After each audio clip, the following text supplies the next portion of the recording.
আজ আমার বাজার করার দিন। আমার হাতে টাকা ছিল না, তাই বুথে গিয়ে পরিমাণ মতো টাকা তুলে চলে আসলাম বাজারে। মাঝে মাঝে আমি আমার টাকা দিয়ে বাজার করি, এতে করে মনের দিক থেকে অনেক শান্তিও পাই আর অনেক আনন্দও লাগে। তো আজ শুধু বাজারই না, সবকিছু নিজের হাতে পরিষ্কার করে কাটাবাছা করে রান্না করে নিলাম। নমস্কার, কেমন আছেন সবাই?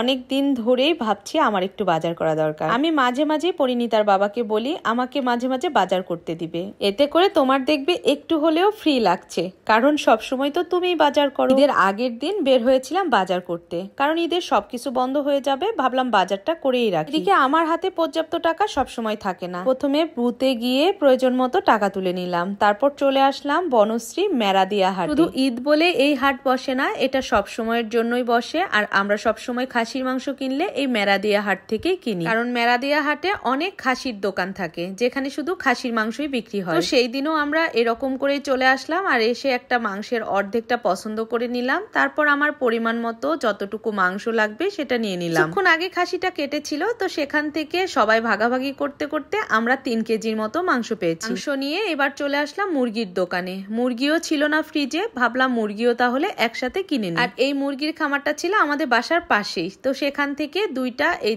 যেটাকে দেশি মুরগি আর কি আমরা বলে থাকি, কিন্তু এটা পাকিস্তানি, তো সেখান থেকে দুইটা দেশি মুরগি নিলাম, আর নিলাম একটা ব্রয়লার মুরগি। যদিও এই মুরগিটা আমরা ওই রকম করে খাই না, কিন্তু মেয়ের জন্য ফ্রাই এটা সেটা করে দিতে গেলে এই মুরগিটা হলে ভালো হয়। একটা ওই মুরগিও সাথে নিয়ে আসলাম। বাসায় চলে এসেছি, এখন এগুলো পরিষ্কার করতে হবে। তো প্রথমে আমি খাসির মাংসগুলো আলাদা আলাদা করে রেখে দিব। একদম কোমর বেঁধে লেগে পড়েছি। এবারের ঈদের ছুটি ভালোই কাটছে, কিছুই নিজের হাতে করছি, এতে অনেক শান্তিও পাচ্ছি আর অনেক ভিডিও করা হচ্ছে। তো এগুলো এখন আমি ভাগাভাগি করে রেখে দিব। খাসির মাংসের যে দাম, মনে হচ্ছিল যে এটা 5-6টা ভাগ করে রাখাই ভালো, কিন্তু ওইভাবে রাখলে তো ভাগেই পাবো না, তাই 4টা ভাগ করলাম। পরে দেখলাম যে না, 4টা ভাগ একটু বেশি বেশি হয়ে যাচ্ছে, আরেকটা করে আলাদা করে নিলাম। তো 1 ভাগ রান্না করব আর বাকিগুলো আমি ফ্রিজে রেখে দিব।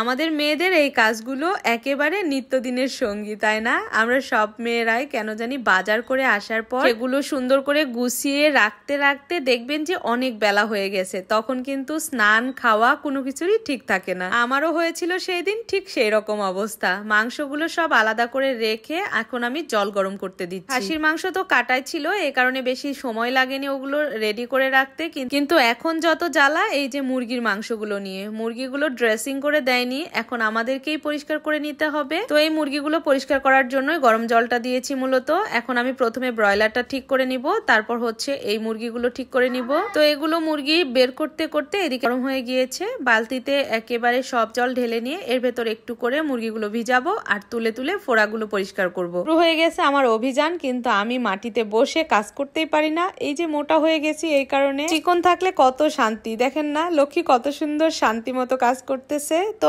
আমি আর লক্ষ্মী দুইজন মিলে পরিষ্কার করতে লেগেছি। ওইদিকে লক্ষ্মী 2টা পরিষ্কার করছিল আর আমি এদিকে একটা পরিষ্কার করছিলাম। আমাদের রান্না বান্নারও টাইম হয়ে যাচ্ছে, তো লক্ষ্মীকে বললাম তুমি এদিকে পরিষ্কার করে নাও আর আমি রান্না করে নিই। তারপর আমি মুরগিটা ভালো করে পরিষ্কার করে রেখে আমি স্নান করে চলে আসলাম রান্নাঘরে। লক্ষ্মী আগে থেকেই সবকিছু রেডি করে রেখেছিল, এখন শুধু রান্না করলেই হয়ে যাবে। তো আমি সবকিছু মাখিয়ে তুলে দিব।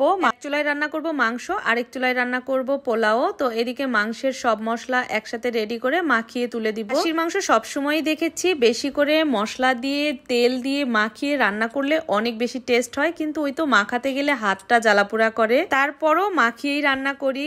মেয়ে মানুষ ভালো কিছু করতে গেলে অনেকটা ত্যাগ স্বীকার করতে হয়। আমাদের রান্নার ক্ষেত্রেও কিন্তু তাই। আমরা রান্না ভালো করতে গেলে যা কষ্ট করার সেটা করি, তারপরও যেন রান্না ভালো হয়। আর এইদিকে পোলাওর জন্য পেঁয়াজ ভাজা হচ্ছে। তো লক্ষ্মী এদিকে পেঁয়াজ ভাজছিল আর আমি এদিকে বাটনা করতে চলে এসেছি। অনেকে আমাকে জিজ্ঞেস করেন আমি কোন ব্র্যান্ডের ব্লেন্ডার মেশিনটা ইউজ করি। তো এই তো আমার ব্র্যান্ড, এটার নাম হচ্ছে অরিয়ান। খুবই মিহি একটা সুন্দর করে ব্লেন্ড করা হয়। আমের কথা জিজ্ঞেস করলে আমি বলতে পারবো না, কারণ ভুলে গিয়েছি। আর এদিকে জল গরম দিয়ে দিলাম পোলাওর জন্য, মেপে একেবারে জল দিয়ে দিয়েছি। 2 চুলায় রান্না করলে তাড়াতাড়ি রান্না হয়, কিন্তু 2 দিকেই নজর রাখতে হয়, এদিকে যদি পুড়ে না যায় ওইদিকে না লাগে এরকম। চুলায় মাংস আস্তে আস্তে কষাচ্ছিলাম আর এইদিকে পোলাওর জন্য চালটা আমি ভেজে নিচ্ছিলাম। এখন আমি এর ভেতর দিয়ে দিচ্ছি আদা, রসুন আর বাদাম বাটা, সবকিছু দিয়ে আবারও ভালো করে ভেজে নিচ্ছি। বাদাম বাটা দেওয়ার জন্য আজকে কেন জানি পোলাওটা লাল লাল হচ্ছিল।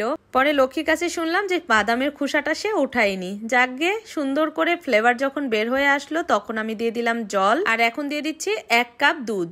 আমি 1 কাপ জল কম দিয়েছিলাম, সেটা দুধ দিয়েই ফিল আপ করে দিলাম। আর এই প্রেসার কুকারে পোলাও রান্না করতে অনেক ভালো লাগে, একেবারে পারফেক্ট ভাবে হয়ে যায়। আর এইদিকে মাংস প্রায় আমার কষানো হয়ে গিয়েছে, এখন রসুন দিয়ে কিছুক্ষণ আবারও কষিয়ে নিব, তারপর আবার জল দিয়ে ঢাকনা দিয়ে দিব। 2 চুলায় 2 প্রেসার কুকারে দিয়ে দিয়েছি, একটাতে পোলাও একটাতে মাংস। 6টা সিটি দেওয়ার পর আমি মাংসটা নামিয়ে নিয়েছি। মাংস হয়ে গিয়েছে, কি সুন্দর কালার এসেছে দেখেছেন। এর সাথে একটু জিরে গুঁড়ো দিয়ে দিলাম। এখন চলেন দেখি আমাদের পোলাওটা কেমন হলো।